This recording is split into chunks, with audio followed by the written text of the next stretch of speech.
ദൈവനാമത്തിന് മഹത്വം ഉണ്ടാകട്ടെ. യെശയ്യാ പ്രവാചകന്റെ പുസ്തകം 56 അധ്യായം 6 മുതൽ 8 വരെയുള്ള വാക്യങ്ങളാണ് നമ്മളിത് നോക്കുന്നത്. 6-ാമത്തെ വാക്യത്തിൽ, യഹോവയെ സേവിച്ച് അവൻ്റെ നാമത്തെ സ്നേഹിച്ച് അവൻ്റെ ദാസന്മാരായിരിക്കേണ്ടതിന് യഹോവയോട് ചേർന്ന് വരുന്ന അന്യജാതിക്കാരെ ശബത്തിനെ അശുദ്ധമാക്കാതെ ആചരിക്കുകയും എൻ്റെ നിയമം പ്രമാണിച്ച് നടക്കുകയും ചെയ്യുന്നവരൊക്കെയും തന്നെ. യേശുക്രിസ്തുവിൻ്റെ സുവിശേഷം സകല ജാതികൾക്കുമുള്ളതാണ്. ജനത്തിനും ഉണ്ടാകുവാനുള്ള മഹാസന്തോഷമാണ് കർത്താവായ യേശുക്രിസ്തു. എല്ലാവർക്കും ദൈവസന്നിധിയിൽ പ്രവേശനമുണ്ട്. കർത്താവ് യേശുക്രിസ്തുവിലൂടെ പിതാവായ ദൈവത്തിൻ്റെ അടുക്കിലേക്ക് നമുക്ക് പ്രവേശനമുണ്ട്. അങ്ങനെയുള്ളവരാകണം. അവരെങ്ങനെയാകണം എന്നാണ് ഇവിടെ പറയുന്നത്. യഹോവയോട് ഉള്ളവരായിരിക്കണം. ദൈവത്തെ സേവിക്കേണ്ടത് യഹോവയോട് സ്നേഹമുള്ളവർ വേണം. സ്നേഹമില്ലാതെ ദൈവത്തെ സേവിക്കുന്ന ആളുകളും ഉണ്ട്. ദൈവം അങ്ങനെയുള്ളവരിലും അവരുടെ സേവനത്തിലും പ്രസാദിക്കത്തില്ല. ഉദാഹരണത്തിന്, യഹോവ കായീനിലും അവൻ്റെ യാഗത്തിലും പ്രസാദിച്ചില്ല. സ്നേഹത്തിൽ നിന്നല്ല പലരും കർത്താവിനെ സേവിക്കുന്നത്. അങ്ങനെ നാം ദൈവത്തെ സേവിക്കുന്നത് വലിയ പരാജയമാണ്. ഒന്നാമത്തെ കൽപ്പന തന്നെ പൂർണ്ണ ഹൃദയത്തോടും പൂർണ്ണ ആത്മാവോടും പൂർണ്ണ ശക്തിയോടും ദൈവത്തെ സ്നേഹിക്കണമെന്നാണ്. ദൈവസന്നിധിയിലേക്ക് അടുത്തു വരുന്നവരോട് ദൈവത്തിന് പറയാനുള്ളത് ദൈവത്തെ സ്നേഹിച്ചിട്ട് ദൈവത്തെ സേവിക്കണം എന്നാണ്. യഹോവയോട് ചേർന്ന് വരാനാണ് ഈ അന്യജാതിക്കാരോട് പറയുന്നത്. എഫേസ്യർ 2:13 നമ്മൾ കാണുന്നുണ്ട്. എഫേസ്യർ 2:13, മുമ്പേ ദൂരസ്ഥരായിരുന്ന നിങ്ങൾ ഇപ്പോൾ ക്രിസ്തു യേശുവിൽ ക്രിസ്തുവിൻ്റെ രക്തത്താൽ സമീപസ്ഥരായിത്തീർന്നു.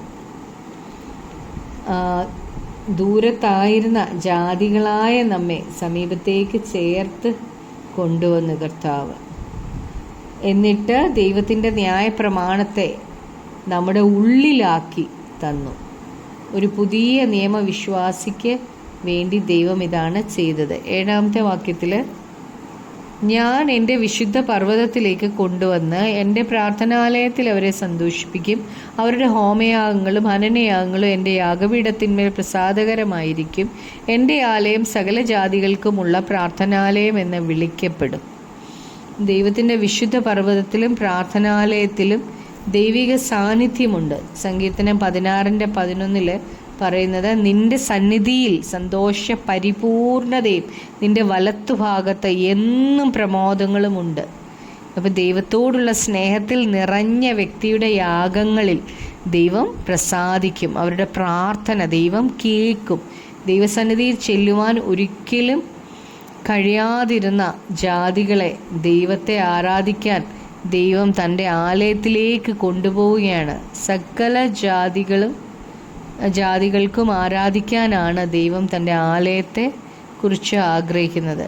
8-ാമത്തെ വാക്യത്തിൽ, അവരുടെ ശേഖരിക്കപ്പെട്ടവരോട് ഞാൻ അവരുടെ ശേഖരിക്കപ്പെട്ടവരോട് തന്നെ ഇനി മറ്റുള്ളവരെയും കൂട്ടിച്ചേർക്കും എന്ന് ഇസ്രായേലിൻ്റെ ഭ്രഷ്ടന്മാരെ ശേഖരിക്കുന്ന ദൈവമായ യഹോവയുടെ അരുളപ്പാട്. സകല ജാതികളെയും ദൈവം തൻ്റെ ആലയത്തിലേക്ക് ശേഖരിക്കും. ദൈവത്തിൻ്റെ ആലയത്തിലേക്ക് അടുത്തു ചെല്ലുവാനുള്ള യാതൊരു അർഹതയും ഇല്ലാത്ത ജാതികളെ ദൈവം തന്നെ അവരെ ശേഖരിക്കും. യേശുക്രിസ്തു യോഹന്നാൻ 10:16 പറയുന്നുണ്ട്. 10:16 പറയുന്നു,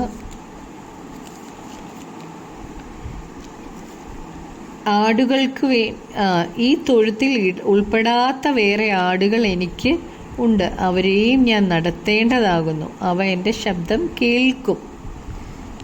ഇസ്രായേലിലെ 12 ഗോത്രങ്ങളിലെ ആടുകൾ കൂടാതെ വേറെ ആടുകൾ യേശുവിനുണ്ട് എന്നാണ് ഇവിടെ പറഞ്ഞിരിക്കുന്നത്. കർത്താവിൻ്റെ പദ്ധതിയെ ഇവിടെ വെളിപ്പെടുത്തിയിരിക്കുക. മറ്റൊരു ഉപമ കർത്താവ് പറയുന്നുണ്ട്. ലൂക്കോസ് 14:23 ഒരു വലിയ അത്താഴം ഒരുക്കിയിട്ട് ക്ഷണിക്കപ്പെട്ടവരെ എല്ലാം വിളിക്കാൻ ആളുകളെ വിട്ടു. അവരെല്ലാം വിവാഹത്തിന് വരാതിരിക്കാൻ ഓരോരോ എക്സ്ക്യൂസസ് പറഞ്ഞു.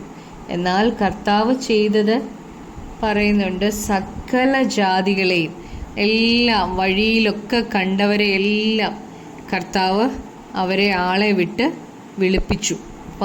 ലൂക്കോസ് 14:23 നമ്മൾ കാണുന്നുണ്ട്, യജമാനൻ ദാസനോട്, നീ പെരുവഴികളിലും വേലികൾക്കരികിലും പോയി എൻ്റെ വീട് നിറയേണ്ടതിനെ കണ്ടവരെ